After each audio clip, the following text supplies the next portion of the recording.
Muy buenos días. Sean bienvenidos y bienvenidas todos ustedes a esta mesa de discusión titulada Justicia Transicional, Retos del Constitucionalismo y la Argumentación Jurídica. A continuación, me permitiré leer una breve síntesis curricular de los participantes de esta mesa. En primer lugar, y como nuestra moderadora, está Marie-Claire Acosta Urquidi.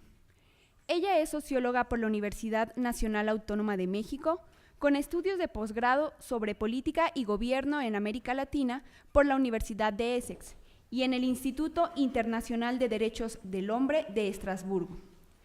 Fue presidenta fundadora y miembro del Consejo Directivo de la Comisión Mexicana de Defensa y Promoción de los Derechos Humanos. Se ha desempeñado como embajadora en Derechos Humanos y Democracia del Gobierno de México. En febrero de 2018 asumió la presidencia del Comité de Participación Ciudadana del Sistema Nacional Anticorrupción. Ha sido merecedora de premios como la condecoración Encomienda de Número de la Orden del Mérito Civil, otorgada por los Reyes de España. Es autora, además, de numerosos artículos especializados y de divulgación sobre temas de cultura política y derechos humanos. Está también con nosotros Daniela Malpica Neri. Ella es licenciada en Derecho por la Universidad Iberoamericana y maestra en Derechos Humanos por la Universidad de Essex en Reino Unido. Ha trabajado en la Secretaría de Gobernación en la entonces Unidad de Asuntos Jurídicos, en donde trabajó en el área contenciosa, viendo asuntos en materia civil, mercantil y penal. También se desempeñó como asesora en la Subsecretaría de Derechos Humanos de esta misma dependencia. Posteriormente, se desempeñó en la Comisión Nacional de los Derechos Humanos como asesora y, posteriormente, secretaria particular del segundo visitador general. Asimismo, prestó sus servicios profesionales para la Comisión Nacional para Prevenir y Erradicar la Violencia contra las Mujeres, por sus siglas CONAVIM. Actualmente, es directora general en Justicia, Reconciliación y Derechos Humanos, Asociación Civil. También nos acompaña Jorge Carlos Peniche. Él es abogado por la Universidad Marista de Mérida. Es maestro en Estudios Legales Internacionales con enfoque en impunidad, justicia transicional, teoría legal por la Universidad de Nueva York.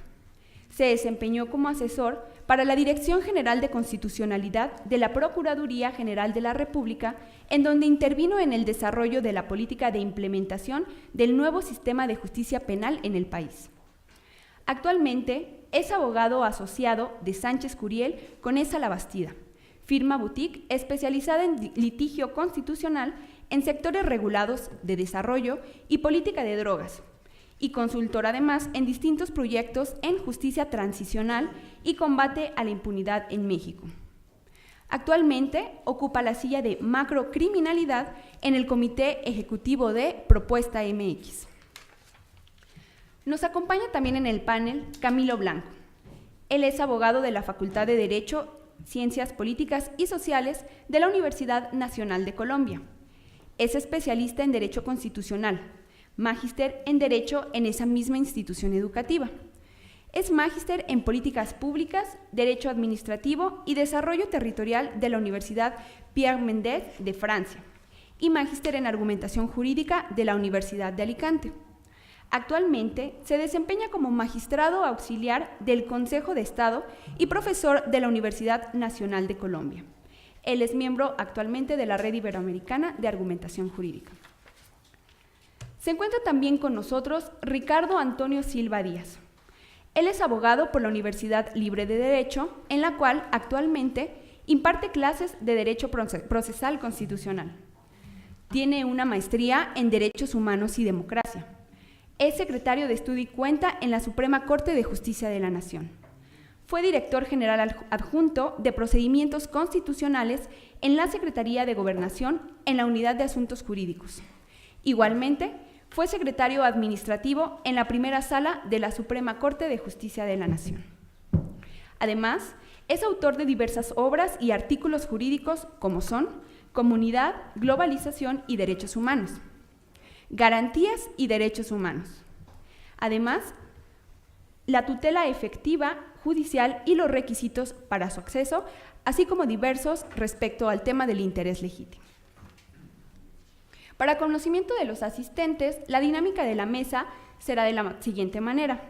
Cada uno de los participantes tendrá un espacio de 15 minutos para exponer el tema correspondiente y posteriormente se abrirá una ronda de preguntas y respuestas del público por un lapso de 10 minutos. Sin más preámbulos, cedo el uso de la palabra a nuestra moderadora. Muchas gracias. ¿Así? ¿No tengo que apretar ningún botón? ¿No? Buenas tardes a todos ustedes.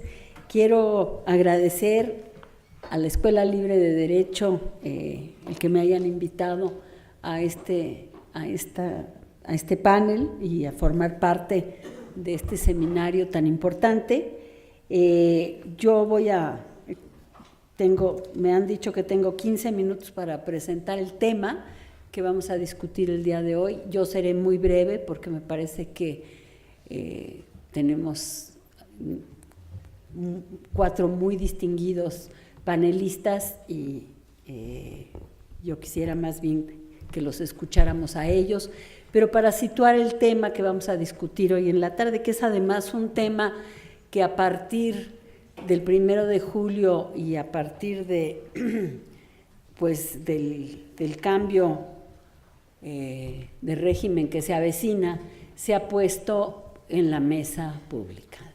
¿Por qué? Pues porque estamos viviendo en un contexto, desgraciadamente en nuestro país, de una crisis de derechos humanos y una crisis de seguridad, pero además de un colapso, pues desgraciadamente, de las instituciones de procuración de justicia.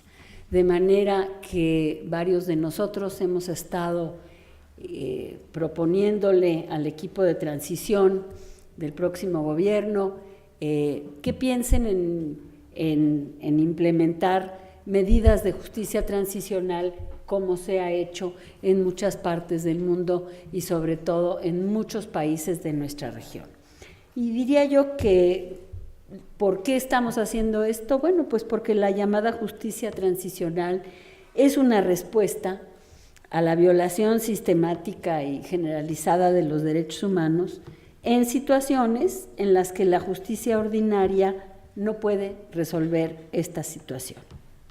Es un campo multidisciplinario, teórico y práctico que se ha ido desarrollando desde hace varias décadas y es al mismo tiempo una forma de afrontar situaciones de violaciones graves, masivas y generalizadas de estos derechos. La justicia transicional ha evolucionado con el paso del tiempo y algunos la sitúan su antecedente histórico en los juicios de Nuremberg, aunque el término se acuñó con posterioridad a la Guerra Fría y cuando se colapsaron las dictaduras militares de América Latina y los regímenes autoritarios de Europa del Este. Sus primeras expresiones contemporáneas se desarrollaron, como decía yo, en el contexto de transición de estos regímenes en la década de los 80s y 90s del siglo pasado. De ahí viene su connotación de transicional. Posteriormente se aplicó a partir de la finalización de conflictos armados internos, como Guatemala, El Salvador, para citar algunos, e incluso en algunas democracias establecidas que arrastran un legado de abuso a ciertos sectores de la población, como fue el caso de Canadá con sus pueblos originarios. Actualmente, el campo de la justicia transicional ha adquirido formas variadas según el contexto en el que se desarrolla, pero es necesario tener en mente que su objetivo central es combatir la impunidad. Los 4 pilares de la justicia transicional son la búsqueda de la verdad, de la justicia, de la reparación del daño a las víctimas y las garantías de no repetición, cuando se trata de abusos y atrocidades masivas, generalizadas y o sistemáticas. Y en todos los procesos de justicia transicional, las víctimas juegan el papel central. Para redondear, yo concluiría diciendo que no es una forma especial de justicia, sino la justicia adaptada a las sociedades que buscan transformarse después de un periodo de violaciones frecuentes, reiteradas y extendidas de violaciones a derechos humanos. Es, así como, para decirlo muy sucintamente, una forma de combatir la impunidad y abrir el paso a la construcción de un Estado democrático de derecho. Con esto yo quisiera concluir mi presentación y darle la palabra a Daniela Malpica. Me han dado aquí unos papelitos. Cada uno de ustedes, como ya nos dijeron, tiene 15 minutos para su exposición y yo les pasaré cuando ya falten 2 minutos el papelito azul. Así que, por favor, Daniela, tienes el uso de la palabra. Muy bien, muchas gracias, Marie Claire, y muchas gracias a la Red Iberoamericana de Argumentación Jurídica por la invitación y, por supuesto, a la Escuela Libre de Derecho y pues a todas y todos los presentes por estar hoy con nosotros. Y pues bueno, precisamente iniciando con la introducción de Marie Claire, entendiendo el contexto de la justicia transicional, que ésta se ha aplicado tradicionalmente en sociedades que vienen saliendo de un conflicto armado, ya sea internacional, no internacional o de un régimen dictatorial. Esto tiene un impacto directo en las poblaciones civiles, ¿no? Como bien ella lo dijo, esto crea violaciones masivas, sistemáticas y generalizadas dentro de la población, y la que por lo general sufre en la mayoría de estas violaciones es la población civil. Lo que busca la justicia transicional es atender estos 4 pilares: verdad, justicia, reparación y garantías de no repetición, y sobre todo es reparar la relación que hay entre personas, comunidades y de estas personas, de nosotros como sociedad, con las instituciones, ¿no? Partiendo de la premisa que para que estas violaciones hayan surtido o hayan sucedido es porque hay un muy pobre Estado de Derecho, ¿no? Tenemos una ausencia o un fracaso dentro del Estado de Derecho. Y pues esto tiene un impacto directo dentro de nuestra Constitución, ¿no? No importa que tengamos una Constitución si no está teniendo un efecto sobre todo el resto del sistema de Estado, ¿no? Entonces, pues una de las áreas principales en las cuales la justicia transicional busca tener un efecto cuando se inician la implementación de estos mecanismos es precisamente en la constitución de los estados, ¿no? Por ejemplo, hay contextos en conflicto armado donde pues muy probablemente, aunque exista una constitución, aunque exista un orden jurídico, no se ha aplicado, ¿no? En un contexto de guerra, pues la realidad es que la Constitución y las normas que de ella emanan pasan a un segundo plano, si es que bien nos va.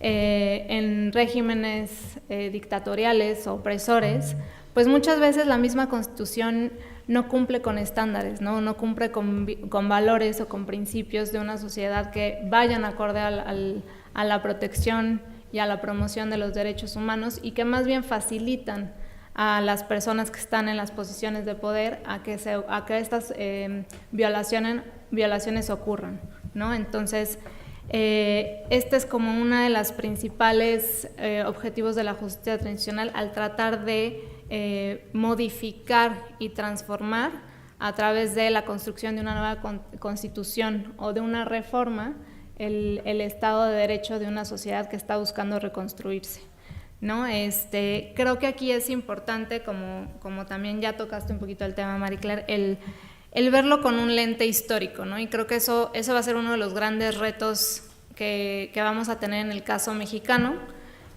Anteriormente, cuando nace la justicia transicional, realmente los derechos humanos y la justicia transicional era algo muy nuevo, ¿no? Y muchas sociedades aún no tenían lo que hoy conocemos como una sociedad democrática como la que tenemos hoy, ¿no?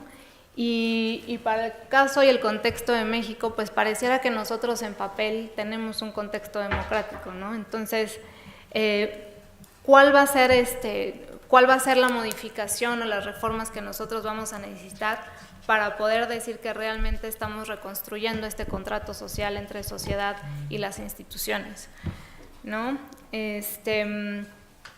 Bueno, de aquí me gustaría ir tocando un poco cada uno de los pilares y cómo es que estos permean con la Constitución, ¿no? El primero es las comisiones de la verdad, o el pilar de la verdad, ¿no? Que tenemos comisiones de investigación, comisiones de la verdad. Las comisiones de investigación son más para casos particulares. Las comisiones de verdad muchas veces se enfocan en el problema de manera sistémica y generalizada en un contexto nacional, ¿no? La comisión de investigación podría ser la que se dictó ahora por el Tribunal de Tamaulipas para el caso de los 43, que es un caso en concreto, ¿no? Los fines son similares, pero el objetivo es un poco distinto. ¿Y cuál es el tema aquí? Es estos poderes, o sea, ¿cómo vamos a crear un mecanismo de verdad, ¿no? Tendría que tener estas facultades y estas atribuciones de investigación desde la Constitución. Y, por ejemplo, en el caso mexicano, ¿qué mecanismos hemos tenido ya que han emanado desde nuestra propia Constitución, ¿no? Por ejemplo, en algún momento la Suprema Corte tuvo la facultad para analizar violaciones graves a derechos humanos, se la cedió después a la Comisión Nacional de los Derechos Humanos. Los mandatos que tienen las comisiones de verdad en cuanto a poder requerir información, desclasificar documentos, emitir recomendaciones, muchas veces son similares. Sin embargo, lo que hemos visto es que tienen una carencia de dientes, ¿no? Y para mí ahí va a estar la clave, ¿no? ¿Cómo lo vamos a dotar de dientes? Si esto tiene que venir desde un nivel constitucional, que no venga nada más de un nivel legislativo o de una ley general, y cómo vamos a prevenir que otra vez no vuelva a pasar nada, ¿no? No tener una comisión que emite informes y que no pase nada, ¿no? Un ejemplo muy claro acá también es ya teniendo una interacción con el segundo pilar, que es el de la justicia. La Comisión Nacional de los Derechos Humanos, por ejemplo, presenta denuncias cada vez que saca una recomendación por tortura, por ejecución extrajudicial, por desaparición forzada, presenta una denuncia y presenta una queja ante los órganos internos de control de las instituciones. Y sin embargo estamos viendo que no hay ninguna sentencia, ¿no? No hay ninguna sanción. Entonces, para mí todo este modelaje debe de estar incluido desde ahorita que estamos nosotros comenzando a tener estas pláticas en cómo vamos a armar de dientes a estos mecanismos y cómo los vamos a poder articular.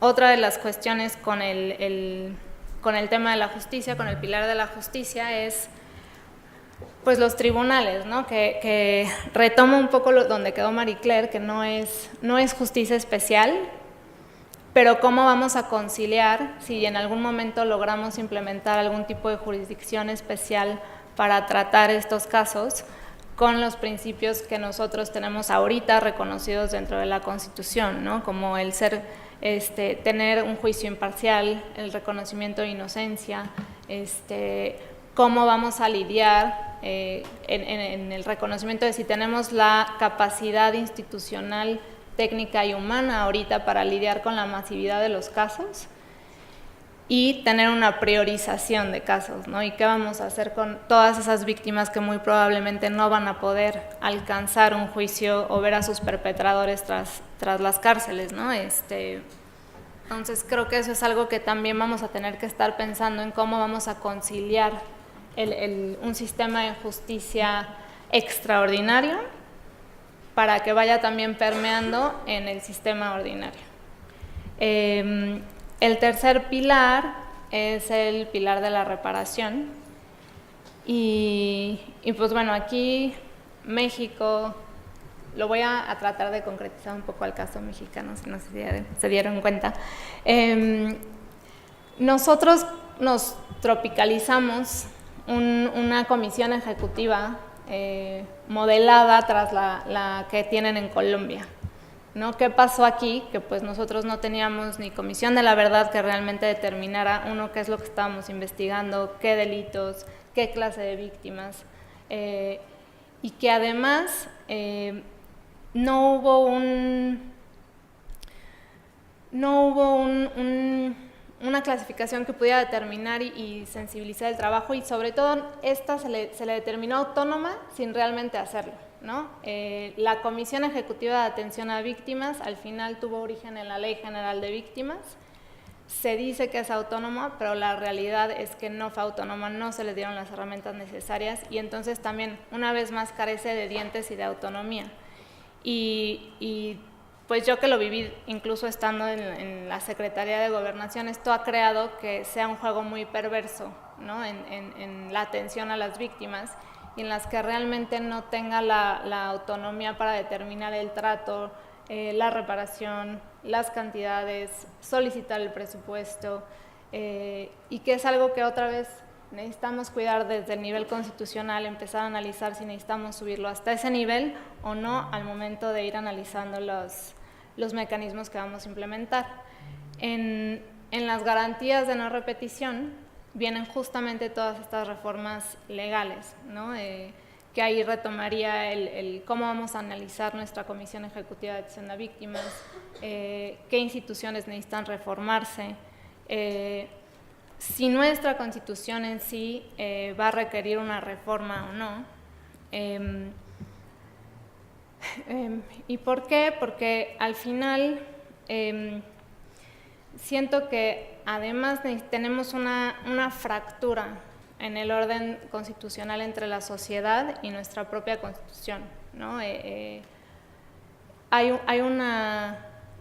Tenemos una Constitución que en papel debería ser un avión en materia de derechos humanos, ¿no? A nivel, en el área de la justicia transicional, varios de los cambios que se buscan implementar, por ejemplo, es la conciliación entre el orden internacional y el orden nacional de los sistemas jurídicos, ¿no?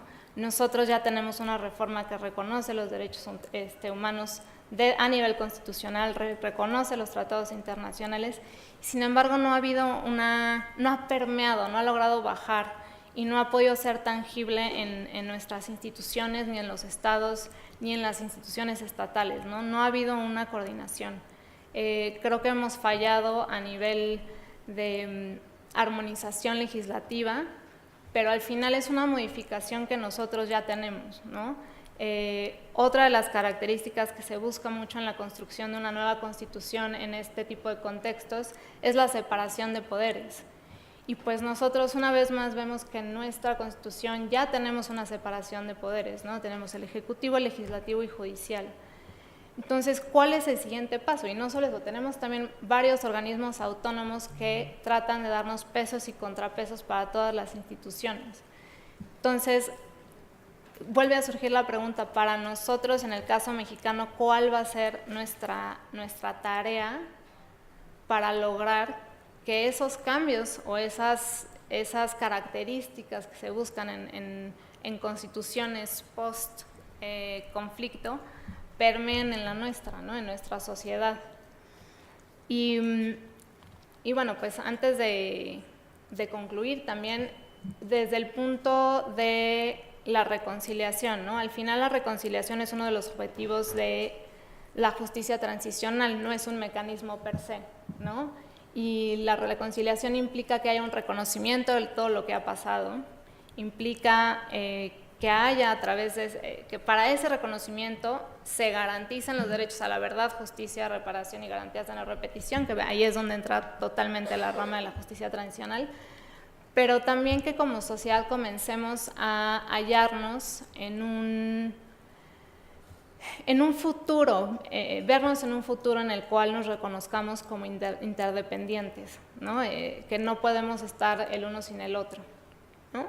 Y que por eso necesitamos volver a construir algo que igual y tenemos, pero no estamos activamente conscientes de ellos, ¿no? Podemos tener ahorita una constitución que tiene un nivel técnico, un nivel de principios muy deseables para cualquier sociedad, pero nuestra sociedad no está involucrada con ellos, ¿no? Les es ajena. La realidad es que a la mayoría de las y los mexicanos nuestros derechos y la Constitución es un documento que les es ajeno, no lo ven tangible. Y eso me resuena, me causa mucho eco también con el discurso de la nueva administración, no solo en el sentido de que quieren implementar mecanismos de justicia transicional, sino hablan mucho de la creación de una constitución moral, ¿no? Entonces, gracias.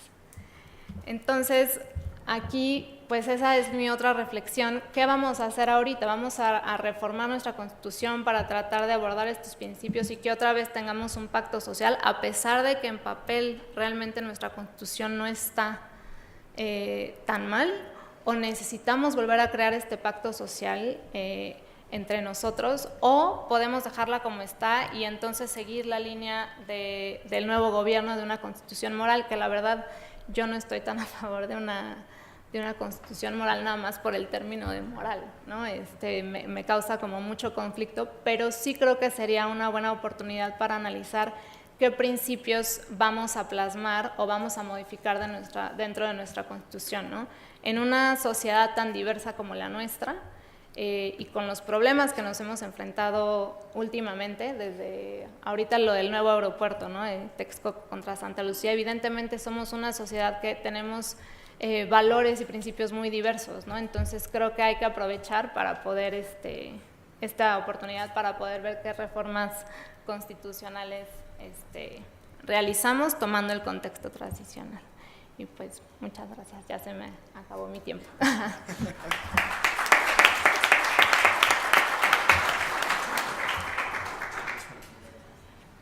Muchas gracias, Daniela. Yo quisiera ahora pedirle a Jorge Peniche que nos diera su presentación. Gracias. Muchas gracias, María Claire. Primero que nada, agradecer la invitación de la Red Iberoamericana y también a la Escuela de Libre de Derecho y a la UNAM, que también entiendo que será sede del evento. A ustedes, por supuesto, por su interés en la argumentación y también en este tema que es tan toral para el actual contexto mexicano, la justicia transicional, y por supuesto a las personas que nos acompañan. Yo me voy a saltar prácticamente al último minuto de la discusión y empezar desde el final para atrás. A mí me parece que el gran reto que se enfrenta en la intersección justicia transicional, argumentación y constitución es cómo dar ese salto de calidad desde una disciplina ya consolidada, es decir, ya no se discute actualmente si aplica o no la justicia transicional en ciertos contextos que mencionaban María Claire y Daniela, quizá ya vamos a nuevos contextos, pero sí se discute el tipo de mecanismos, ¿no? Y esto es un avance que habla de que la disciplina se ha consolidado como una disciplina autónoma. El segundo punto es justamente eso, cómo vamos a consolidar un discurso normativo coherente, es decir, cómo vamos a enriquecer la calidad de argumentación que se presentan en discusiones transicionales, por llamarlo de alguna manera.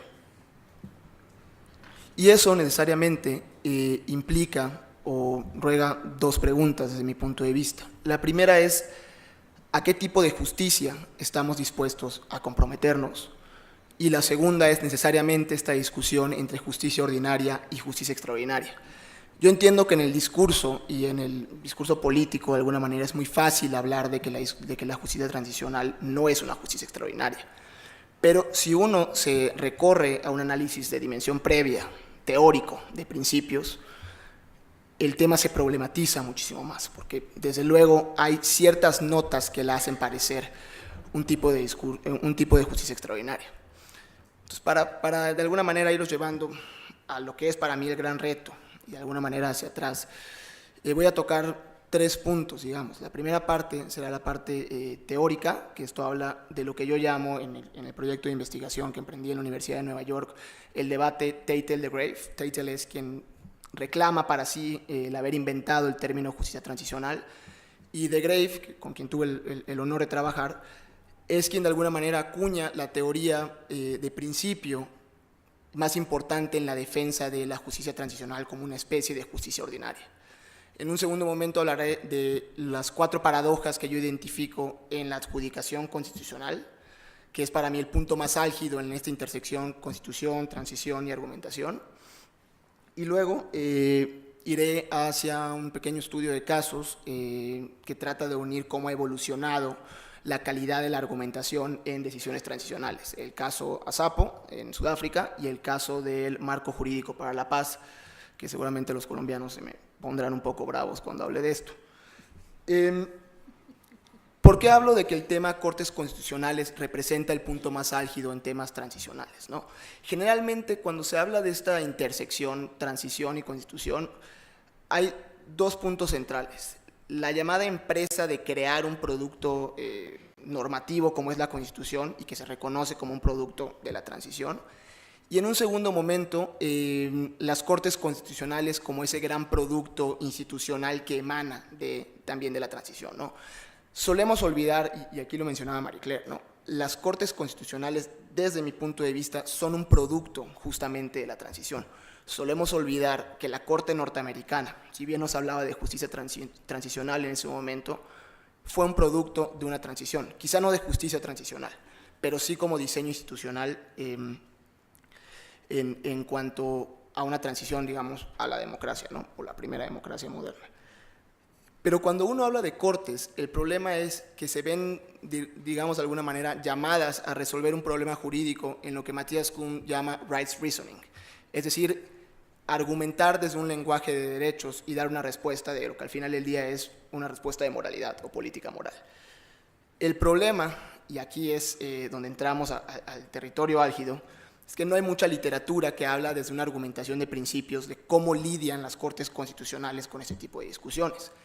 Hay una excepción buenísima que se llama Democracias Frágiles, de Samuel Zaharoff. Y Zaharoff lo que hace es describir cómo las cortes, por un lado, van consolidando la democracia constitucional, pero por el otro lado, tratan de mantener el equilibrio en una posición muy, muy débil. Por eso él llama la atención del error que se comete cuando se compara a las cortes constitucionales de democracias emergentes o frágiles, como él las describe, con democracias más consolidadas. Pero como Zaharoff bien lo reconoce, en este caso no hay una argumentación de principio, y él lo dice de forma muy graciosa, dice, no hay aquí un argumento dworkiniano. Yo trato de ir en el sentido contrario en la investigación que conduje, y es justamente encontrar esos principios emergentes en la adjudicación constitucional en tiempos de transición.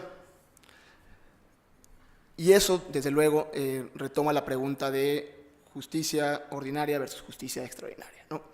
Previo a ello, la característica particular, o al menos desde un modelo 100% teórico, que se presenta, desde mi punto de vista, cuando una corte está obligada a dar una respuesta desde el punto de vista de rights reasoning en un momento transicional, y que no se presenta en otros casos de adjudicación, desde mi punto de vista son 4 paradojas. La primera es la paradoja derecho contra derecho. Justicia transicional habla de alguna manera de la codificación, Turner así le llama, la codificación de la justicia transicional, ¿no? Coincidimos en que ya hay un modelo preestablecido y se utiliza el derecho para corregir la falla justamente del derecho. La segunda paradoja que se da es derecho contra legitimidad. Y esto recuerda muchísimo el debate menos conocido de Fuller contra Hart. Ellos discutían de alguna manera cuándo un sistema jurídico deja de ser un sistema jurídico, ¿no? Y podemos coincidir o discrepar de cuándo se cruza esta línea, ¿no? El sistema nazi, por ejemplo, pero al menos coincidimos en que sí hay una línea. No coincidimos en dónde se ubica, pero sí coincidimos en que hay un punto en el cual un sistema jurídico deja de ser un sistema jurídico. Y en este debate lo que decía Fuller es, frente al famoso argumento de que el sistema nazi o las atrocidades cometidas en la Segunda Guerra Mundial se debieron a la observancia estricta de un sistema positivista, Fuller discrepa y dice al final del día, no es cierto, el sistema desde un punto de vista formal, que también tiene una carga moral, no cumplía los requisitos de un sistema jurídico, ¿no? Había normas que no eran publicadas, había normas que aplicaban de forma retroactiva, etc. La tercera paradoja que se da en el momento de adjudicación transicional es el debate derecho-violencia. Derrida dice que el derecho se funda en un momento en el cual un tipo de violencia, la del derecho, prevalece. Desde mi punto de vista, en el momento en el que la Corte se aproxima, y ahorita lo veremos con los casos, a una pregunta transicional, justamente lidia o recuerda de la manera más precisa en estos tiempos al momento en el cual surge el derecho. Se lidian con lo que algunos llamarían borderline cases. Y la última paradoja que surge en este momento en particular, en el cual la Corte es llamada a hablar de una pregunta transicional, como me gusta decirle, es la controversia derecho, Estado de Derecho como ideal de política moral, ¿no? Waldron habla de que el Estado de Derecho es un concepto de política moral que forma de alguna manera parte de nuestra constelación de ideales morales, ¿no? Democracia, derechos humanos. Entonces se da justamente en este momento que la Corte está obligada, en teoría, a proveer una argumentación que habla por ese nuevo Estado de Derecho, ¿no? Entonces, con estas 4 características en mente, yo quiero ingresar a la discusión justicia ordinaria versus justicia extraordinaria. Que recordemos, es muy fácil hablar desde un punto de vista de discurso de que no es una justicia extraordinaria, pero realmente si uno da un paso hacia una argumentación de principio, la discusión se problematiza, ¿no? ¿Cuáles son las características de esa justicia extraordinaria, como le llama Teitel? Es una justicia contingente, es una justicia que mira hacia adelante y hacia atrás, o sea, la justicia penal, por ejemplo, o los juicios penales, tienen un efecto hacia adelante y un efecto hacia atrás. De alguna manera, no quiero profundizar tanto en esta discusión, pero sí el argumento de Teitel es la justicia que damos en tiempos transicionales está francamente limitada a las circunstancias políticas y por ende no hay una respuesta adecuada. Y uno tomaría problemas con esto si trata de dar una respuesta de política moral. Al menos una corte constitucional no podría estar satisfecha con este tipo de argumentación, ¿no? Yo encuentro en la argumentación de principio o en la teoría de justicia transicional de Pablo de Graeff el mejor modelo para hacer sentido del concepto de justicia ordinaria operando en un mundo muy imperfecto. ¿Y cómo funciona el modelo teórico que propone de Graeff, que yo analizo cómo se desempeña en decisiones de las Cortes? El punto de Graeff es para encontrar un núcleo duro en los sistemas que fracasan de alguna manera o que caracteriza a todos los modelos transicionales, es que simplemente no hay cumplimiento generalizado de las normas, por un lado. Y dos, esto genera un gran riesgo para el sistema jurídico que justamente desea reparar esos fallos. No existen, desde luego, los sistemas que tienen 100% cumplimiento, pero lo que diferencia a un modelo transicional o a un sistema operando en un contexto que justifica adoptar un modelo transicional y a otro que no, es que simplemente hay quebranto masivo del Estado de Derecho y hay 4 principios que presupone todo modelo jurídico que no se dan en ese momento, ¿no? ¿Cuáles son esos 4 principios? Y que además es el argumento en torno o a favor de del componente holístico de la justicia transicional, es que sirven a 2 fines mediatos y a 2 fines inmediatos. Los 2 fines inmediatos son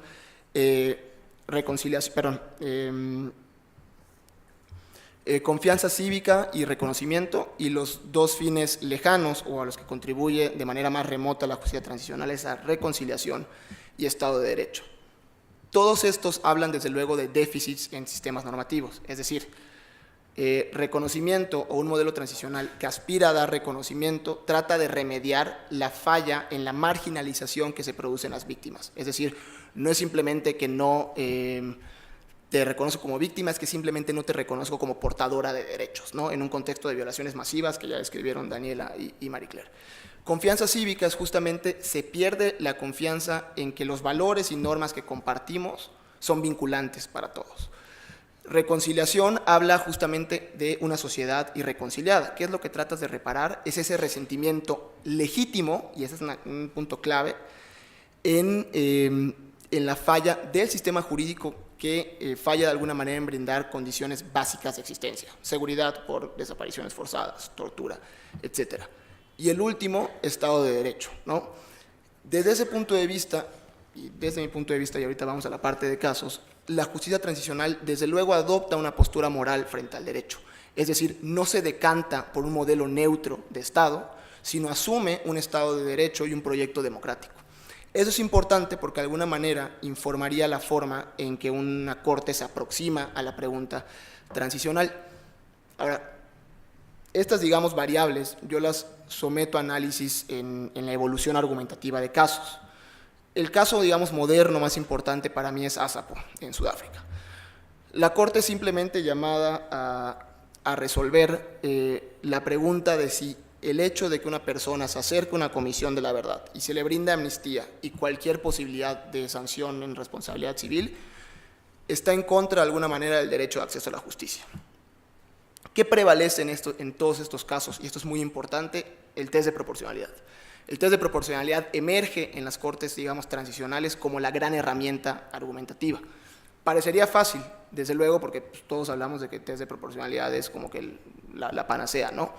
Pero enfrenta tantos retos en estas paradojas que yo describía al principio, estas 4 paradojas, que justamente el análisis de proporcionalidad es muy interesante en estos momentos, digamos, fundacionales del derecho. En Asapo lo que responde la Corte, 2 cosas muy importantes, es que por un lado, si bien había una afectación del derecho a acceso a la justicia, este se justificaba precisamente porque se perseguía una finalidad legítima, lograr la legitimidad del Estado de Derecho. Y eso de alguna manera afecta la forma en que la Corte Constitucional nueva, y además producto de esta Constitución interina, se aproxima a la pregunta transicional. Importantemente, la Corte lo que dice es, pueden haber mejores modelos transicionales que el escogido por el legislador. Pero eso no significa que yo pueda aproximarme y dar el mejor modelo. Lo único de lo que yo puedo hablar es justamente si está justificado o es razonable ese modelo. Nuevamente, el famoso right to justification, que no existía previo en Sudáfrica, y justamente la Corte habla de eso al decir, no existía un Estado de Derecho legítimo y yo estoy obligado a transitar a un Estado legítimo, justifica de alguna manera el afectar la garantía de acceso a la justicia. Casi 20 años después, en Colombia, y desde luego había una evolución transicional previa y la Corte estaba mucho más consolidada que la sudafricana, y esto es una característica importante, se aproxima una pregunta mucho más compleja. Se introduce el concepto de justicia transicional implícitamente en la propia Constitución colombiana. Es decir, no era un análisis constitución contra ley, sino constitución contra constitución. Y lo que reconoce la Corte colombiana de manera muy breve es, por un lado, la justicia transicional es un método o un concepto constitucional aceptable para lidiar con situaciones de masividad en violaciones a derechos humanos. Y 2, no significa una abdicación en justamente estos ideales de justicia, sino es la justicia o es la obligación del Estado operando en un contexto, digamos, masivo de violaciones a derechos humanos. De alguna manera, y esto obviamente no habla propiamente de la teoría de De Graeff, que para mí es la teoría más avanzada en cuanto a argumentos de principio, pero sí te habla de una evolución argumentativa mucho más sólida en tan solo 20 años. ¿Por qué es importante esto desde mi punto de vista práctico? Porque la gente que me acompaña justamente dirá, exacto, ¿dónde está la afectación práctica o cómo resolvemos este tema de masividad de violaciones? Por un lado, la teoría informa, desde luego, cómo implementamos un modelo y nos regresa a la pregunta que yo formulaba al principio. ¿A qué tipo de justicia estamos dispuestos a comprometernos? Y sobre todo una pregunta moral, para mí mucho más importante, que es la que enfrenta una Corte en este momento. ¿Qué se le debe moralmente a las víctimas? Gracias.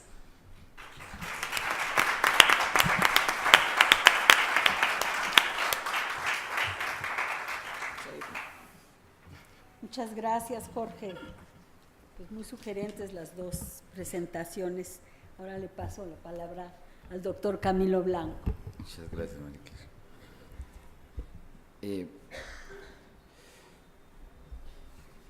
Bueno, digamos que las ambientaciones teóricas que me han precedido me sirven mucho para el objetivo de mi ponencia, y son los retos y perspectivas que tiene la justicia transicional en tierras en Colombia.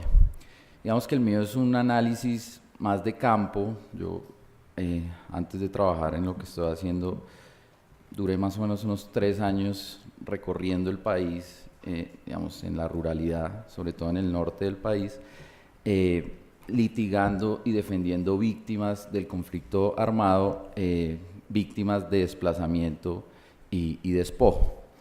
Entonces, en Colombia hay una jurisdicción especial de tierras que sirvió para ambientar de alguna manera el proceso de paz y la firma del acuerdo de paz con las FARC. Entonces, yo quisiera hacer 4 cosas sobre el sistema de justicia transicional en tierras en Colombia. En una primera parte quisiera hacer como los antecedentes y darles el contexto de ese sistema de justicia transicional que se llevó a cabo en Colombia o que se está ejecutando hoy en Colombia. Algunas explicaciones del procedimiento a grandes rasgos, cómo funciona esa justicia transicional. En un tercer momento voy a presentar las cifras de cómo va esa justicia transicional, qué ha producido esa justicia transicional en Colombia. Y un cuarto aspecto de lo que me parece a mí los problemas de diseño institucional y los retos en la argumentación jurídica de esa justicia transicional. Entonces, para partir de los antecedentes y lo que explica esa justicia transicional en Colombia, es útil entender que, por ejemplo, de acuerdo con el último informe de desarrollo humano de Naciones Unidas, Colombia es el país más desigual de la región, o por lo menos de América Latina, y es el tercer país más desigual del mundo después de Guatemala y Honduras. Y en eso, el problema de las tierras es vital para entender la problemática colombiana. Y es que, de acuerdo con el Gini del campo, Colombia tiene un Gini del 0.87. ¿Eso qué quiere decir en términos prácticos? Lo que quiere decir en términos prácticos es que el 52% de la tierra productiva colombiana está en el 0.01% de la población. Colombia durante el siglo XIX y el siglo XX ha tratado de hacer reformas agrarias y cada intento de reforma agraria ha tenido una respuesta conservadora y regresiva y nunca se ha podido distribuir la tierra en Colombia. Entonces, si uno quisiera entender la problemática del país, tendría que definir que, digamos, la gran lucha de las FARC era por el tema agrario y por la reforma agraria en Colombia. Entonces, ¿qué nos prometió el sistema transicional en Colombia? ¿Qué nos prometió el sistema de tierras o de transición de tierras? Nos prometió que más o menos 750.000 hogares de campesinos les iban otra vez a entregar las tierras, o que el problema que quería atacar el sistema era 750.000 familias rurales, y de esas 750.000 familias, lo que había producido era 3 millones de hectáreas despojadas por medio de violencia en Colombia. Digamos, los campesinos en Colombia, digamos, yo cuando hacía algunas entrevistas incluso con los paramilitares en los procesos transicionales, decían, mire, usted lo que tiene que entender es que aquí habían 3 ejércitos. Un ejército que llegaba a desplazar la gente, después un ejército de abogados que llegaba a hacer las titulaciones, y un tercer ejército que eran los funcionarios públicos y los notarios que hacían la legalización del despojo en Colombia. Y eso produjo en el país, digamos, los más de 50 años de guerra en Colombia produjo más de 7 millones de víctimas y desplazados en Colombia. En ese contexto, la justicia transicional prometió solucionar eso, por lo menos resolverle el problema a 750.000 familias rurales y devolver 3 millones de hectáreas, digamos, que habían sido despojadas. Entendiendo ese contexto, ahora entremos a cómo funciona esa justicia transicional o qué fue lo que creamos. Digamos, en Colombia, antes del 91, todos los procesos de paz, digamos, nuestra última constitución es una constitución que es un proceso que se firmó con un grupo guerrillero que era el M-19. Todos esos procesos del 91 hacia atrás fueron procesos que obedecen a amnistías, digamos, perdón y olvido, y ninguna de los criterios que bien explicaron mis compañeros de mesa, de verdad, justicia, reparación y no repetición, digamos, se cumplieron. Simplemente hubo una amnistía de perdón y olvido, y eso tiene muchas consecuencias hoy en día. Pero a partir del 91 hemos tenido 3 sistemas de justicia transicional, por lo menos. Digamos, tuvimos un primer proceso de justicia transicional con los paramilitares, un segundo proceso que es este proceso de tierras, y un proceso que está iniciando, que inició este año, que es la Justicia Especial para la Paz, que es la justicia que se creó a partir de los acuerdos de paz con las FARC. En ese contexto, la justicia transicional de tierras lleva 6 años en aplicación. ¿Y cómo funciona? Digamos, básicamente, bueno, por tiempo no voy a poder explicar en detalle, pero quisiera explicar 2 o 3 instituciones básicamente. Es una jurisdicción mixta. ¿Qué quiere decir que es mixta? Que empieza con un trámite administrativo que depende del Ejecutivo y termina en un juicio, digamos, ante un juez especial transicional. Es un proceso que exige la buena fe exenta de culpa. Es decir, el sistema partió de la idea de que las personas que habían comprado terrenos en zonas donde sistemáticamente hubo violación de derechos humanos y violencia generalizada, sabían que la gente estaba vendiendo por necesidad. Digamos, que los campesinos que estaban expropiando sus tierras a precios irrisorios lo estaban haciendo por extrema necesidad. Y eso hace que se exija una buena fe exenta de culpa al comprador, digamos, al que tiene la tierra hoy en día, que se le va a quitar para devolvérsela al campesino. Entonces, esa persona, únicamente para que yo le pague lo que pagó por la tierra o lo que vale la tierra hoy, tiene que demostrarme una buena fe exenta de culpa, no simplemente la buena fe que le exigen a uno para todos los negocios, sino además exenta de culpa. Una tercera cosa que tendría que entender uno una tercera institución es la vocación transformadora de la ley de restitución de tierras. O sea, el Estado reconoció que había una violación sistemática de derechos humanos en Colombia y una política de despojo que por el abandono del Estado se había producido. Entonces, de alguna manera, el Estado reconoció una responsabilidad en esos 7 millones de desplazados y lo que propone es no simplemente devolverle las tierras a las personas, a los campesinos despojados, sino que además les iba a brindar todas las condiciones para que pudieran vivir de esa tierra. Por ejemplo, en Colombia es un gran problema sacar los productos del campo porque no hay infraestructura, digamos, no hay vías y no hay acceso y casi que, digamos, por ejemplo, en los Montes de María, que es una de las poblaciones donde más se sufrió,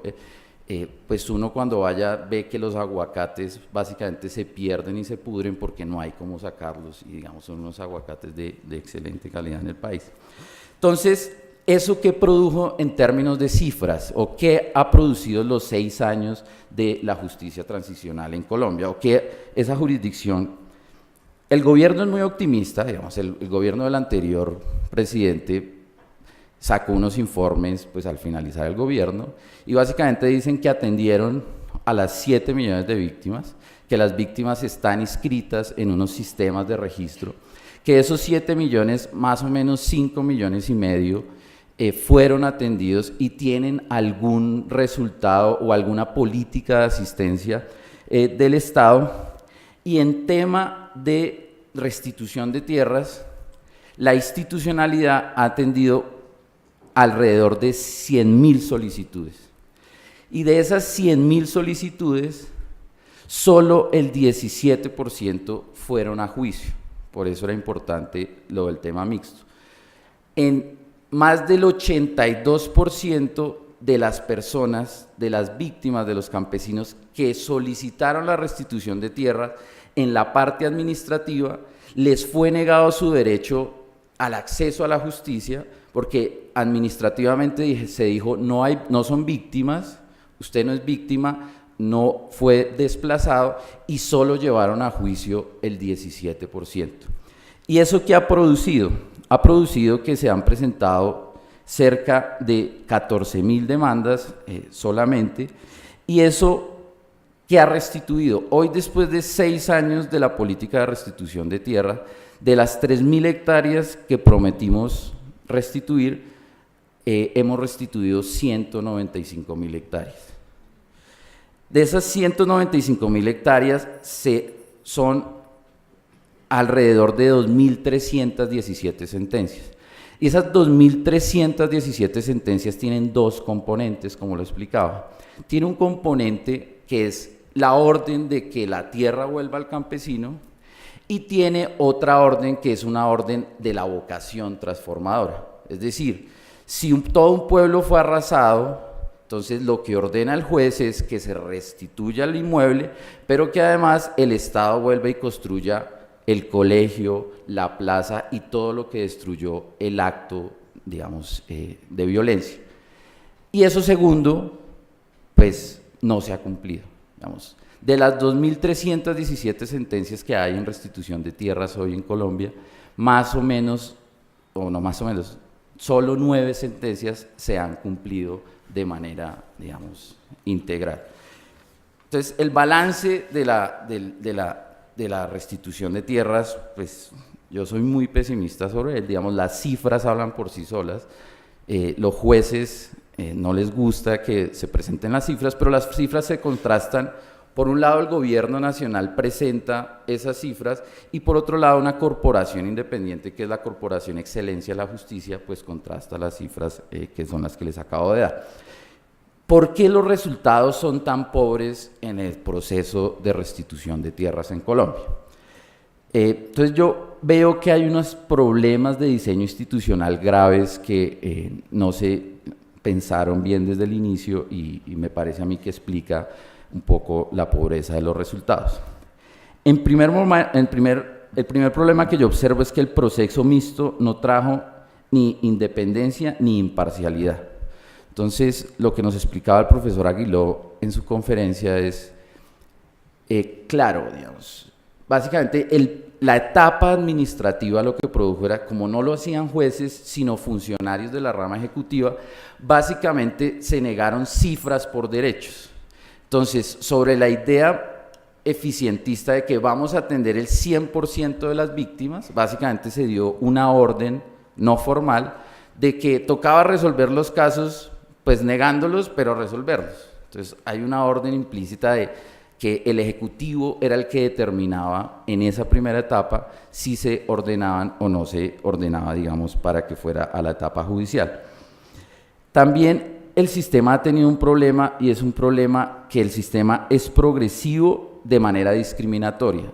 Digamos, la justicia transicional no empezó a operar en todo el territorio nacional de manera igualitaria para todas las víctimas, sino que como la justicia transicional empezó a operar incluso antes de la firma del acuerdo de paz, pues algunas zonas donde seguía el conflicto, pues simplemente no se podía operar, y Colombia tiene un gran problema de identificación inmobiliario del país. Entonces ni siquiera se tiene cartografía y catastro dentro del país, y eso no ha permitido identificar los predios que se tienen que restituir. Un tercer problema es que los jueces no son independientes, y no son independientes básicamente porque no se eligieron por concurso. Entonces, los jueces no han podido ser imparciales ni independientes en términos de que, aunque es una justicia transicional, tiene una figura súper exótica porque depende de la justicia ordinaria, y quienes nombran a esos jueces y magistrados de esa justicia especial son los magistrados de la justicia ordinaria. Entonces eso no ha permitido, digamos, tener una independencia de los jueces. No se cumplen los términos en materia, digamos, los términos, valga la redundancia, temporales son muy cortos en la ley. La etapa administrativa solo tenía 2 meses y la etapa judicial debe durar 4 meses. Eso no se está cumpliendo, y básicamente pues todos los términos, un proceso puede estar durando hoy 1 o 2 años, depende de la complejidad del proceso.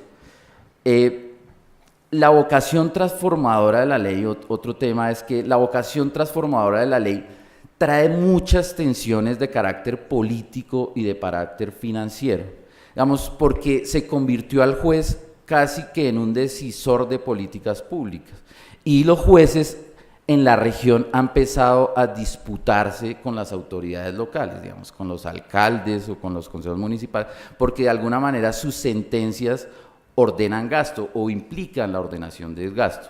Y eso en últimas pues lo que hace es que las autoridades locales no le den cumplimiento a las sentencias, y esa vocación transformadora, y por eso tan pocas sentencias se cumplieron. Y no se establece, por último, el último problema es que no se establecieron fronteras claras entre la jurisdicción ordinaria y la justicia transicional. Como ustedes, veamos, como uno podría intuirlo, es que muchos de estos casos son los hijos de las víctimas directas los que están solicitando el restablecimiento de las tierras. Entonces, pues, las viudas y los huérfanos son los que están reclamando la tierra. Entonces, ahí subyace un problema de derecho civil hereditario. Y la Corte Constitucional colombiana el año pasado, la Corte Suprema de Justicia el año pasado en Colombia dijo, esos problemas los tiene que resolver la jurisdicción ordinaria. Entonces, termina siendo un sinsentido de que creemos una jurisdicción especial, transicional, para rebotar el problema final a la jurisdicción ordinaria. Perdón. Fascinante, pero bueno, muchas gracias.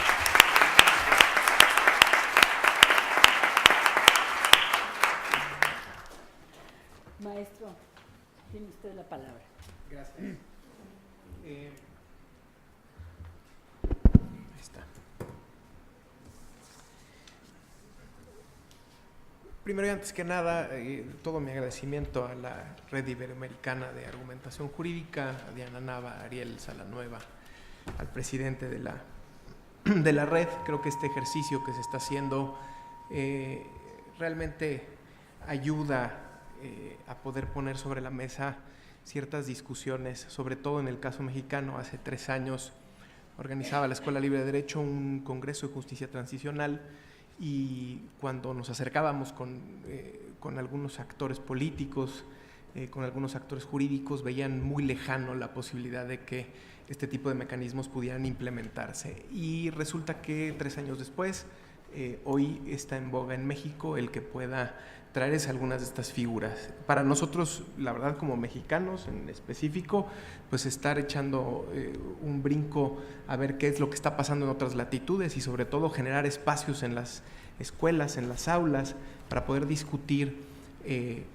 desde las distintas perspectivas. Además, que me parece que el tema de la justicia transicional es un tema que debe verse no solo desde la perspectiva del abogado, y en una escuela como la Escuela Libre de Derecho, en donde no somos universidad, somos escuela, en donde nada más pensamos como abogados, pues resulta muy útil que venga gente ajena, politólogos, sociólogos, economistas, a explicarnos un poco qué es lo que está pasando en el mundo, ¿no? Y cómo el derecho tiene que reaccionar a ciertas cuestiones de la vida, de la realidad, ¿no? De la vida social.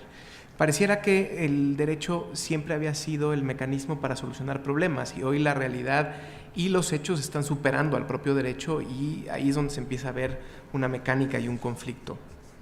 Entiendo yo que la mesa, de forma específica, y su nombre es Justicia Transicional y los retos del constitucionalismo y la argumentación jurídica, no hablando del tema específicamente en México, pero bueno, 2 de los que me han antecedido han sido muy puntuales en tratar de ver qué podemos hacer en México para poder traer estos mecanismos.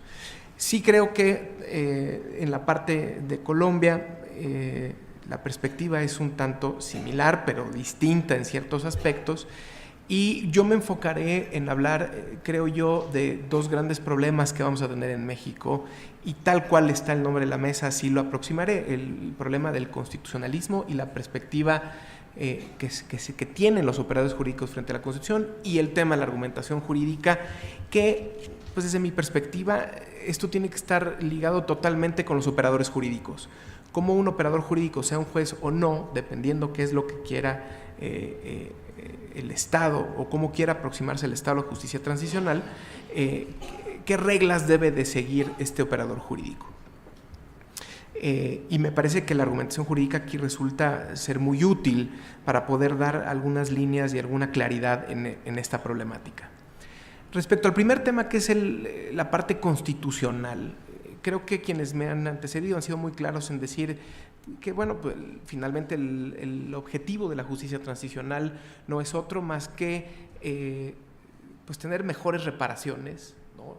Y lograr abrir ciertos canales que hoy no están abiertos. La ciudadanía no confía en los canales institucionales. La ciudadanía no confía en los jueces, no confía en las instituciones y requieren de una solución práctica y clara para ello. Y además, derivado de esta falta de confianza, pues no han logrado obtener lo que se necesita, ¿no? Ni la verdad, ni la reparación suficiente, entendiendo incluso la verdad como un mecanismo de reparación por sí mismo, ¿no? Porque finalmente las reparaciones, por lo menos en el sistema mexicano, se han visto de forma muy limitada a tratar de obtener pues cierto tipo a lo mejor de derechos o consecuencias económicas, pero esto va más allá de la simple reparación de lo que puede ser una reparación tradicional en el juicio de amparo. Entonces, teniendo claro estos objetivos y esta perspectiva de la desconfianza que puede tener la ciudadanía frente a cierto tipo de instituciones, el reto del constitucionalismo está entonces en cómo abrir esos canales y qué esquemas dar para que se puedan abrir estos canales respondiendo a la estructura normativa o estructura constitucional que se tiene. Y ahí me parece que el primer enfrentamiento que se abre, y lo decía muy bien el doctor Camilo hace rato, es qué tanto vamos a respetar los principios constitucionales al momento de abrir este canal. ¿A qué me refiero con esto? Una de las grandes críticas, comentaba hace un momento, es que los jueces no tienen esa independencia judicial, o los operadores jurídicos que están atendiendo justicia transicional no tienen esa independencia para resolver, y esa ha sido una de las grandes críticas a que pueda ser efectiva esta justicia. Entonces, uno de los primeros principios que se ve como reto del constitucionalismo para su configuración es precisamente el sistema de pesos y contrapesos y todas las garantías que van alrededor de esta circunstancia. ¿Por qué? Primero, ¿quién es el órgano o quién va a ser el órgano encargado de atender esta situación? Va a ser un órgano. Nosotros aquí en México hemos tenido ahora, precisamente frente a esta desconfianza de instituciones, frente a esta incapacidad de que ciertas instituciones puedan pronunciarse respecto a ciertos temas, se han abierto órganos constitucionales autónomos en este esquema de pesos y contrapesos para darle soluciones a cuestiones específicas. ¿Qué vamos a hacer? Vamos a otorgarle a un órgano constitucional como la Comisión Nacional de Derechos Humanos esta capacidad para poder procesar y para poder llevar a cabo desde una perspectiva ajena a las propias instituciones la posibilidad de por lo menos recomendar cierto tipo de reparaciones, o van a tener que ser órganos específicos, o uno de los temas centrales que me parece que se han tocado también es si en este esquema de justicia transicional, en este canal que se decida abrir, tengan que mezclarse las dos justicias, la justicia ordinaria y la justicia extraordinaria, incluso la propia concepción de la justicia como tal, justicia extraordinaria. Decía Daniela hace un momento que hoy tuvimos un caso de forma muy clara en donde la justicia ordinaria forzó a abrir el canal de la justicia extraordinaria a través de la creación de una comisión de la verdad, y obviamente el Estado reaccionó, pero la propia ciudadanía también reaccionó a decir, híjole, y están los elementos constitucionales o no suficientes para empezar a abrir esos canales. Y entonces la primera pregunta es, otra vez, esto tiene que tener una perspectiva legislativa y tiene que ser una reforma constitucional desde la que baje y empiece a reconocer este esquema transicional que tiene que existir, totalmente independiente de la justicia ordinaria, y cuál va a ser su andamiaje. Es un andamiaje, en México somos expertos para crear cuestiones o cuestiones derivadas sin que necesariamente responda a la naturaleza, ¿no? Ahí está el Tribunal Federal de Justicia Administrativa, entre que es un tribunal administrativo, es un consejo francés, un mecanismo ahí raro. Pero sí creo que una de las cosas que quizá tendríamos que estar discutiendo en este tipo de mesas es tomar una determinación, así la justicia ordinaria es la que tiene que dar paso a ello, y entonces forzar a las autoridades administrativas a que lleven a cabo cierto tipo de conductas o actividades, o lleven a cabo cierto tipo de actos para que abran estos canales, o es el poder legislativo. Desde ahorita la ciudadanía tiene que empujar al poder legislativo para que se haga una reforma constitucional y se construya este andamiaje que permite abrir los canales para generar una mayor confianza, y no solo mayor confianza, sino mejores reparaciones. Y una vez que ya decidimos cuál es el canal a través del cual, yo diría, quizá lo más conveniente para cómo está la situación ahorita, y sobre todo el gran discurso que hay ahorita del nuevo gobierno hacia los jueces en su propia desconfianza, pues lo menos conveniente sea hoy pedirle a un juez que abra un canal de este tipo, porque pues entonces no va a haber una solución, una posibilidad. Yo creo que sí tiene que ser una reforma legislativa, tiene que ser una reforma incluso constitucional, en donde se dé esta delimitación y empiecen a aterrizarse cierto tipo de principios, porque hay otra cosa que también alrededor de esto resulta interesante. La justicia transicional trae flexibilización de principios penales, principios de construcción de los propios órganos jurisdiccionales. Y entonces perdónenme la expresión, pero es un juego con los derechos humanos para ver qué vamos a permitir y qué no, hasta dónde voy a llevar el principio de legalidad, hasta dónde voy a llevar el derecho de las propias víctimas como derechos humanos, hasta dónde voy a llevar la democracia. Entonces, en este segundo punto, en la flexibilización de principios, tiene que ser la propia Constitución, y ese es un reto del constitucionalismo, que es lo que nos trae a esta mesa, tiene que ser la propia Constitución la que diga, en justicia transicional no es necesario que una pena, por ejemplo, pueda ser disminuida o una pena pueda ser modificada a través de una norma que no sea formal y material, ¿no?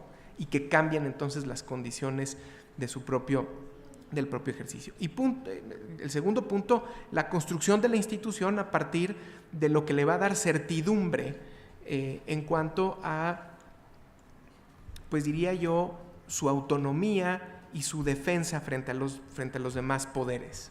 Porque pues esta institución o este operador jurídico que se haga cargo de aplicar este tipo de normas tiene que tener la solidez suficiente para, uno, digámoslo en términos de abogados, la autoritas suficiente para que pueda hacer cumplir sus determinaciones sin invadir esos pesos y contrapesos, y dos, la posibilidad de que tenga esta legitimación ciudadana y al mismo tiempo este respeto por parte de las propias autoridades para poder cumplir esas determinaciones. Y ahí es donde nos vamos a meter en los linderos de la afectación, y esa fue una de las grandes discusiones en 1992, cuando se creó la Comisión Nacional de Derechos Humanos, sus famosas recomendaciones no vinculatorias, por el gran temor que existía en México de poder traer a la Constitución o tener en el ordenamiento jurídico mexicano un cuarto poder, ¿no? Y la gran crítica que ha habido hoy a la Comisión Nacional de Derechos Humanos después de la reforma de 2011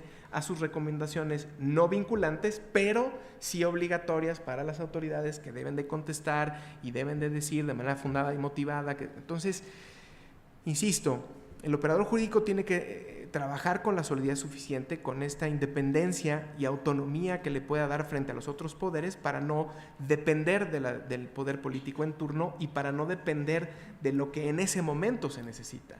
Una independencia suficiente que le permita actuar y que le permita pues hacer efectivas sus propias determinaciones. Si nosotros no le damos esta autonomía a este nuevo órgano o esta independencia a este operador jurídico que se encarga a través de este canal, pues me parece que no vamos a lograr o no vamos a llegar a una buena solución. Y la segunda parte que abarca esta propia plática es la parte de la argumentación jurídica. ¿Qué tiene que ver? Yo creo que aquí nos pusieron los organizadores en un reto muy importante, ligar dos cosas que son muy complejas, ¿no? Y a partir de un mismo momento, ¿qué tiene que ver la argumentación en una justicia transicional y qué es lo que se debe de hacer? Primero, yo creo que la argumentación jurídica tiene un gran reto hoy. Deja de ser una herramienta de simple y sencilla utilización lógica para convertirse en una materia que lo que tiene que hacer es darle certeza a algo que no lo tiene. La argumentación jurídica hoy se debe de ver como una herramienta que le permite al operador jurídico tener esa seguridad jurídica que a lo mejor en los ordenamientos no se da. ¿Qué reto tiene la argumentación jurídica hoy frente a este nuevo esquema? Yo creo que si este operador o los operadores jurídicos empiezan a entender que sus decisiones no pueden ser decisiones que puedan tomarse al caso concreto, sino que tengan que ir construyendo precedentes, y que estos precedentes tienen que tener una racionalidad o una razonabilidad lógica. Esto permite dar certeza a lo que se quiere. quizá una de las cosas que hemos oído y hemos platicado mucho, o han platicado ustedes, es la gran complejidad que existe frente a las decisiones que se toman en justicia transicional de distintos tipos, porque la justicia transicional precisamente atiende a casos específicos, no a temas genéricos. Entonces yo creo que el reto de la argumentación jurídica está ahí precisamente, cómo encontrar lo general en algo que es tan particular, cómo encontrar lo general y las reglas generales para poderle dar certeza a la ciudadanía y que pueda atender. Creo, se me acaba ya el tiempo, pero lo más importante en todo esto es quizá abrir el espacio. A partir de 2011 creo que los órganos jurisdiccionales de entrada han tenido un gran reto en poder trabajar de forma distinta, porque estábamos acostumbrados, o estaban los órganos jurisdiccionales acostumbrados a trabajar simple y sencillamente con lo que decía la ley, y hoy les ponen de frente un derecho que puede ser indeterminado, que debe de ponderarse, y entonces tienen que recurrir forzosamente a otras herramientas que no es necesariamente la ley, sino al uso de fuentes, al uso de la lógica, que les da esa racionalidad. Creo que en la justicia transicional este es un elemento central que puede ayudar a esa construcción de argumentos y de líneas lógicas para poder dar certeza y para dar confiabilidad a las decisiones que se toman y a los canales que se puedan abrir. Yo me quedaría con estas ideas. Gracias, profesora.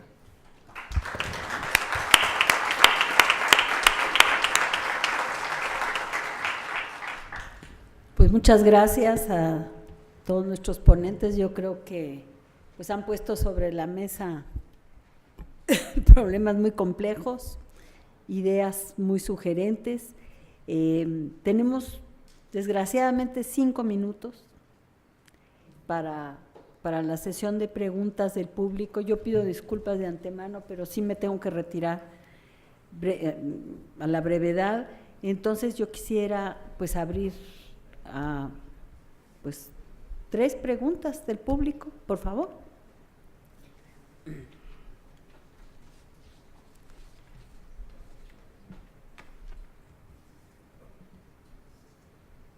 Bueno, muchas gracias. Muchas gracias a todos los ponentes. Estuvo muy enriquecedoras las exposiciones. Entiendo como todos los conflictos que nos han planteado y que están iniciando ustedes esta etapa en la que se prevé un proceso de justicia transicional que puede darse o no darse, todavía no se sabe. Hay un punto que me parece muy complicado del caso mexicano y es con quiénes se hará la transición. Entonces ahí hay como una diferencia grande con el caso colombiano, y es que al menos en lo que tiene que ver con las FARC, este era un grupo rebelde organizado hace muchas décadas y reconocido políticamente como un grupo rebelde, que luego haya ingresado en el tráfico de drogas, que luego lo hayan metido en organizaciones terroristas los Estados Unidos y la Unión Europea, digamos que no le quita el conflicto colombiano y específicamente en lo que hace a las FARC esa característica de grupo rebelde. Entonces me parece que ahí tienen ustedes como un problema con el cual lidiar, ¿no? Porque esa reconciliación y ese resentimiento legítimo que denominó Jorge Peniche, pues es un resentimiento más amplio si son simplemente criminales o narcotraficantes que si el grupo tiene alguna base rebelde. Por ejemplo, Camilo fue, digamos, bastante favorable a las FARC, en el sentido de que reconoce una pelea por la tierra, cosa que, digamos, la reforma agraria siempre pendiente que él mencionó, ustedes no la tendrían igual. Y tendría ahí como algunas impresiones sobre los problemas específicos de México, reforma constitucional legal o a través de jueces. Pues ese es un problema también interesante, pero creo que ese con quienes que les dije antes tiene que ver con esto. Digamos, Colombia no quiso una reforma constitucional a pesar de que hubo muchas personas que la pidieron y las FARC-EP estaban interesadas en hacerla. Pero hacer una reforma constitucional sentando a las FARC y a la orilla de la extrema derecha, que era Álvaro Uribe y un poder muy alto en el Congreso, pues implicaba perder muchas cosas de la Constitución del 91. Así que la Corte, no mentira, la Corte no, yo diría que el país prefirió hacer una transición sin Constitución, cosa que luego genera muchos problemas. Luego, ¿qué viene? La independencia de los jueces les preocupa a ustedes. Si son nombrados por otros jueces, si son de la justicia ordinaria, pues todo esto tendrá sí unas implicaciones.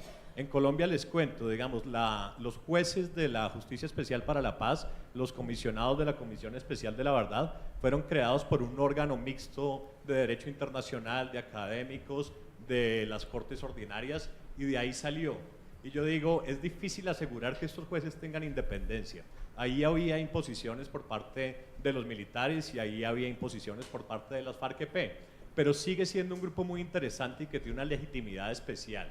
Es la legitimidad de la diversidad, es decir, la JEP es una corte que tiene más mujeres que hombres por primera vez en la historia colombiana, tiene 4 magistrados indígenas y Yo 4... le voy a pedir, por favor, que haga una pregunta concreta. Ok, vale. Porque de verdad faltan 2 personas más de hablar y sí debemos terminar más o menos a tiempo. Disculpe. No se preocupe, le preguntaría a Jorge si tienes como algunas ideas acerca de esta ponderación de principios que estás proponiendo en el escenario actual, digamos, no en el del 2012, sino en el 2018 con la creación de los 3 órganos centrales del sistema, Comisión Especial, JEP y Unidad de Búsqueda de Personas Desaparecidas. Gracias. Sí, claro. Definitivamente es un tema que a los mexicanos nos ha preocupado muchísimo y nos quita el sueño. Trataría de dar una doble respuesta desde el punto de vista teórico y remitiéndome a una dimensión de análisis teórica. Yo creo que en México al menos, si utilizo esta matriz de variables de cumplimiento normativo en México, se reúnen los requisitos para hablar o justificar un modelo transicional, ¿no? En el sentido de que hay falta de reconocimiento masiva, hay falta de confianza cívica, hay falta de reconciliación y hay falta, desde luego, de Estado de Derecho, ¿no? Podríamos, desde luego, más adelante adentrarnos en los indicadores y eso me lleva a hablar de una vía mexicana. Ahora, en temas de conflicto o con quién nos vamos a reconciliar, y eso lo he hablado mucho con Daniela, creemos que el concepto como tal de conflicto, al menos en el derecho internacional humanitario, ha sido superado totalmente en el siglo XXI, ¿no? Y así lo ha dicho el International Crisis Group cuando sacó su reporte sobre México recientemente. Y a lo que queremos llegar es que el conflicto actual, el del siglo XXI, es fragmentado y principalmente caracterizado por delincuencia organizada y terrorismo, ¿no? Entonces, si yo parto desde un punto de vista teórico de si se reúnen los requisitos de masividad, sistematicidad o incluso un conflicto armado interno en México, que es un tema para largo, yo particularmente creo que sí se reúnen en ciertos grupos de delincuencia organizada. Ese sería para mí el punto de partida, ¿no? Para hablar de cómo se justifica un modelo transicional. Ya en un segundo punto de vista de diseño, y tú lo sabrás mejor, reducir Colombia al acuerdo de paz o justicia transicional colombiana igual al acuerdo de paz, sin hablar previamente a la ley de justicia y paz y haber desescalado el conflicto, la desmovilización de los paramilitares, etcétera, creo que es un falso debate. Entonces, desde luego que para mí, al menos en México, sí habría que pensar en desescalar el conflicto primero con incentivos de justicia transicional, y ahí coincido con Ricardo, la única manera de hacer operativo este modelo de principios en la medida en la cual se provee una estrategia argumentativa idónea es necesariamente desde la Constitución. ¿Alguien quiere agregar algo? ¿No? Profesor José. ¿Perdón? Por favor. Está. No, yo debo confesar que estoy algo sorprendido porque, la verdad, antes de venir aquí y vi el programa de justicia transicional, la verdad que no había pensado en México como un país protagonista de una situación de justicia transicional. Yo comparto algunas de las perplejidades que se dijeron. Por decirlo de algún modo, la idea de justicia transicional me parece que presupone que vamos a algún sitio. Por tanto, el acento se pone en las violaciones masivas de los derechos, pero en realidad yo creo que el acento no se pone tanto allí, sino que se pone en el futuro que se quiere construir. Y por eso es una justicia especial. Porque si uno le preguntan, a ver, ¿qué es superior? Sobre una desaparición, la verdad judicial en un proceso ordinario o la verdad de una comisión de la verdad. La verdad judicial, uno diría, claramente, ¿de acuerdo? Entonces, por decirlo de alguna manera, es una situación en la que se dan las circunstancias, en general, que la justicia hace imposible el futuro. Y ese es un poco las situaciones que caracterizan a la justicia transicional. Y por eso, en términos argumentativos, uno diría, la justicia transicional se caracteriza por ser una excepción a la justicia por razones utilitaristas para construir el futuro. Y entonces, eso me parece que es la clave del asunto. Y entonces la pregunta es, cuando hablamos de justicia transicional, es ¿a dónde vamos? Y entonces, en muchos lugares es muy claro, vamos a la paz, que es el ejemplo que se ponía, la paz es el horizonte.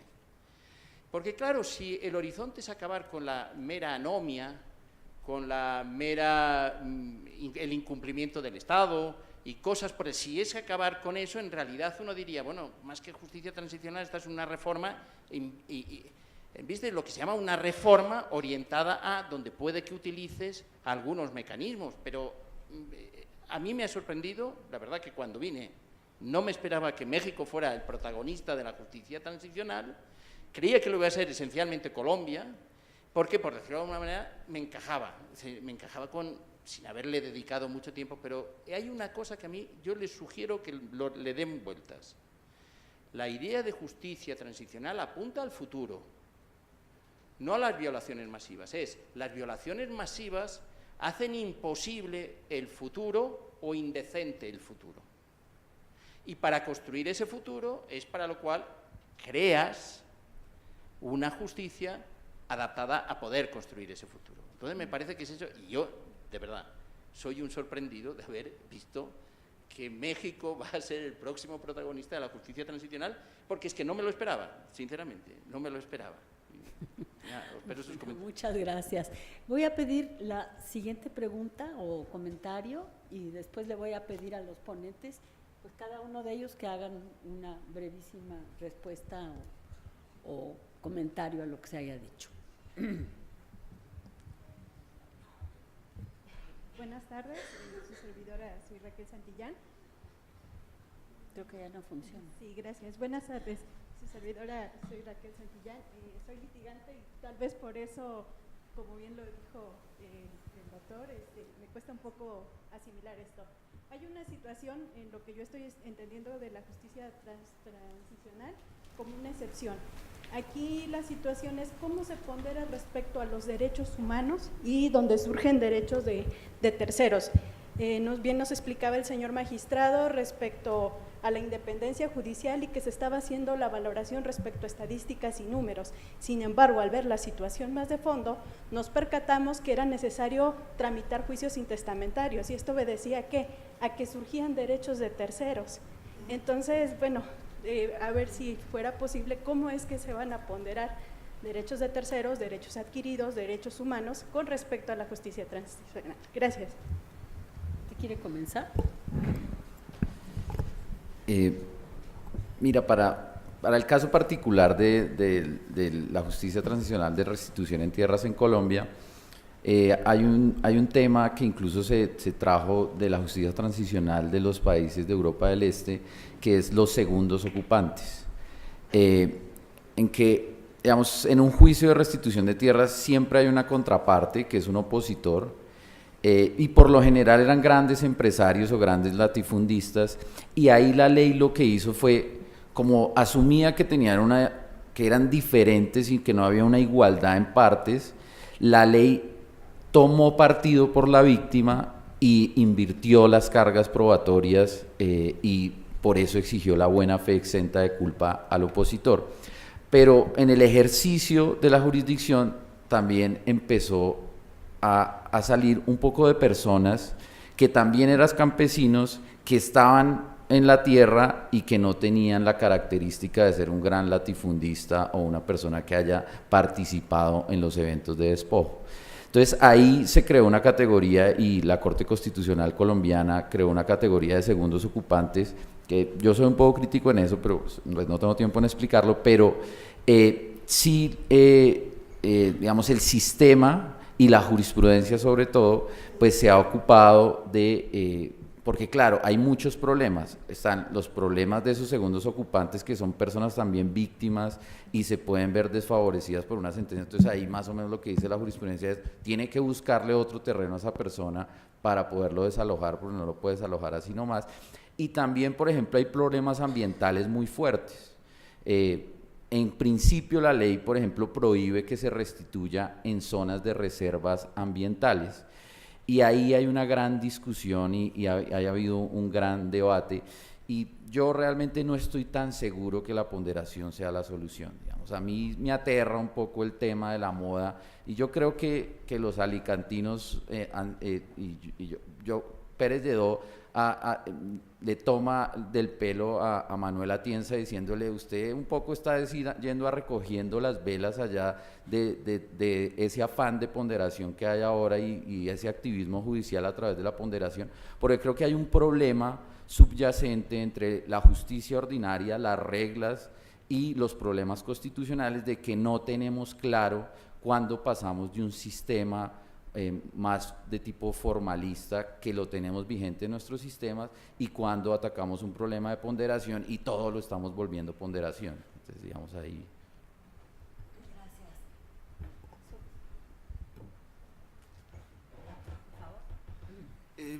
Sí, justamente, digo, para tocar brevemente ese punto, justamente la investigación que conduje de alguna manera parte de esa premisa, ¿no? ¿Es únicamente una visión utilitarista la que caracteriza la justicia transicional, o podemos construir, desde luego el utilitarismo representa una visión moral frente al derecho, ¿no? O una postura moral, diría Dworkin? ¿Podemos construir una argumentación de principio distinta? Me parece discutible, desde mi punto de vista, sí.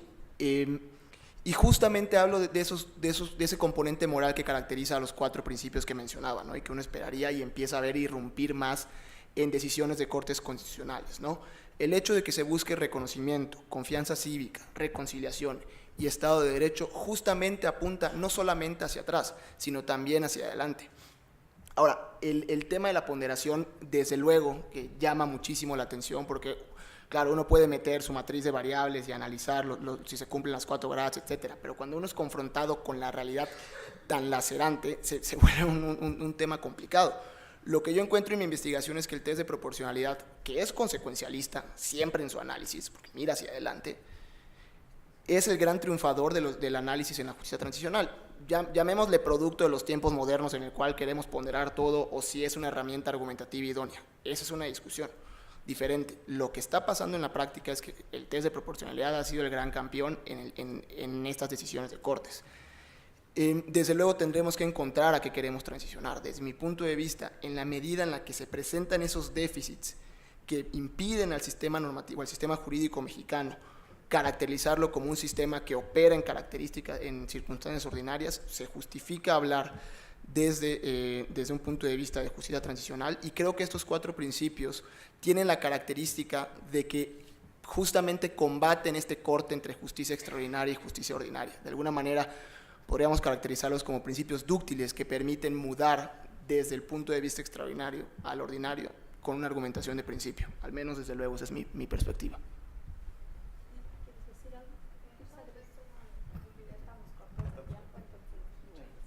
Pues muchas gracias a todos ustedes.